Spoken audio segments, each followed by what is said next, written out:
let's go over some safety steps. Hey!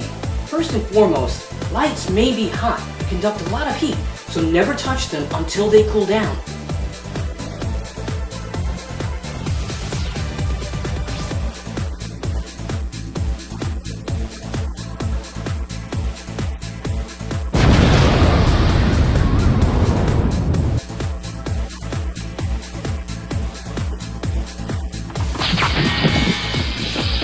A movie set is a busy place. There are many wires and stands that present trip hazards. Look where you're stepping before stepping.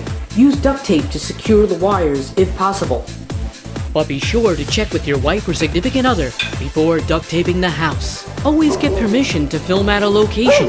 Never film on land without permission. Always be cognizant of the weather. Wind can take down any green screen, damage from rain, things of that nature. And then look at the sky and the clouds. The clouds pass in front of the sun. Well, our lighting levels won't be consistent. So always pay attention to the weather. Always use caution when filming fight scenes and any other kind of stunts.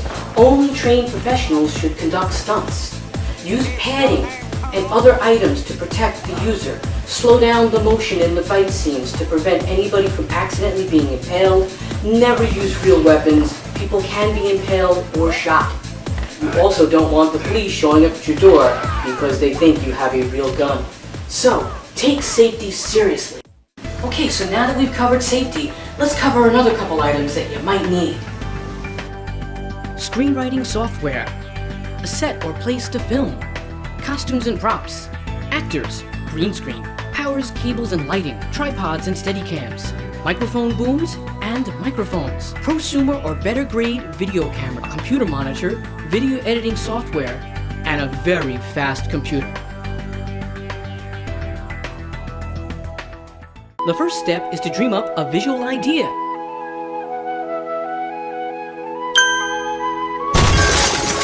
Afterwards, expand your idea into a story and write a screenplay using a program like Final Draft. This program has templates for all of the big studios should you wish to shop your screenplay or look for an agent. But if you're just planning to do it for in-home use, then all you need is a computer. Consider copywriting your idea. Although your story is copyrighted the moment you put pen to paper, it's always a good idea to follow up and officially copyright your work to establish a clear fact of ownership should any questions or competition arise. Next, storyboard your film. You have that great idea, but now you have to explain it to the actors and maybe even the entire world.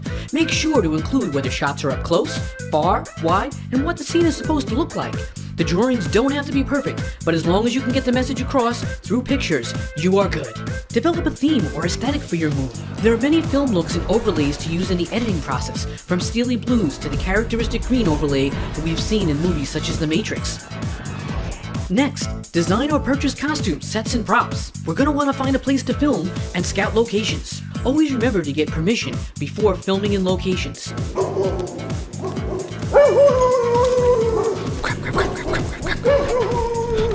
Next, assemble a team of people willing to help, because you can't do it all on your own. While you may have a really large crew in a big production consisting of cameramen, grips, sound boom operators, directors, cinematographers, set designers, costume hair and makeup, prop designers, sound effects and music, casting directors, and the list goes on and on, but in a small production, all you will need is someone to start the camera when you say action, a person to hold the boom mic and monitor the sound, and a few other miscellaneous helpers to tackle everything from hair and makeup to costume and set design. Now the next step is to cast the actors in your film. Try and think of the personalities that would go with the characters in your film. You can try film schools for actors, but more than likely, if it's a small independent production, it's going to be you and your friends. Next, gather and test your equipment to ensure it's operational before the big day of the shoot. Plan meticulously. Things always come up, and you need to be prepared for them. So remember the safety steps. Caution, heat burns, film lights can become hot to the touch. Fire hazard, never daisy chain lamps into an outlet strip that is greater than the amperage rating. Shock hazard, use grounded outlets or polarized plugs to prevent shock. And watch for the trip hazards. There are many wires and stands that present trip hazards. Look where you're stepping. The next step is to dress the sets or set up in a location on the day of filming. First, in this outdoor scene, we put up some overhead pop-ups, and then we set up a green screen, place some lighting, including back, side, and key lights, the camera monitor, microphone, and any other props needed for the scene. It is also important to note that as an alternative solution, multiple cameras can be used to take multiple shots at the same time to save time and money and keep from repositioning your cameras or equipment. Green screens are important tools in the movie business that allow us to go places that we couldn't normally go without a whole lot of effort or money. The way it works is we film in front of the green screen and then process the shot in a computer. The software then erases anything green, leaving us just with backgrounds and the characters. In a virtual 3D space, we can be Superman flying, or in space, or even at night under the stars. Okay, so now we know what we need to make the movie. Let's see the steps in actually filming the movie. First, place the camera on the tripod or Steadicam. Steadicams provide mobility for your camera while keeping the shot smooth and without jumble. Next, check the white balance on your camera to ensure your colors are calibrated to represent the truest color and image.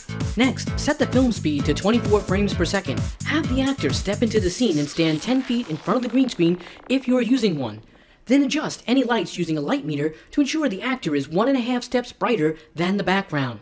Next, plug in the microphone and place it in an overhead stand or have the boom operator manipulate the microphone and monitor the sound. And so the very next thing we have to do is actually film the film and say, action. First, choose the software you want to use to edit your film. If you are making a movie with no effects, basic film editors such as Windows Movie Maker or iFilm are just fine. But if you will be adding effects or using a green screen, then you'll want to use an effects platform such as Effects at Home, HitFilm, Apple Final Cut, or Sony Vegas or Adobe software.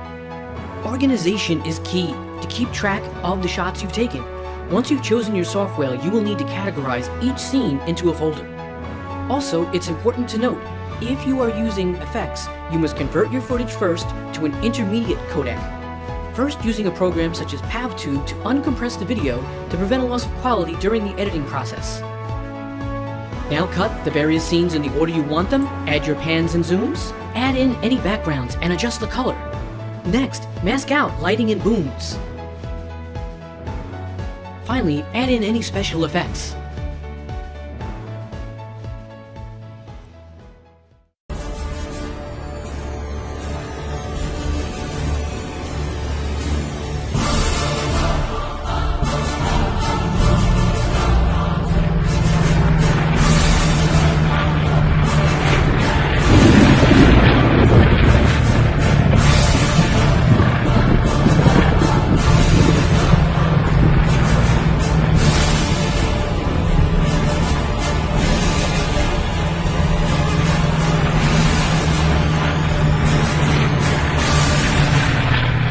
Now you're ready for sound effects and music.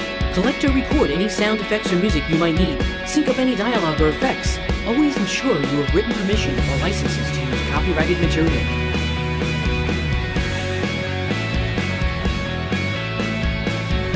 Now you're finally ready to export your grand vision to the world by making either a formatted DVD or uploading to YouTube or Vimeo. And voila! There you have it. How to film your first independent film. I hope this information has been helpful. Thank you very much.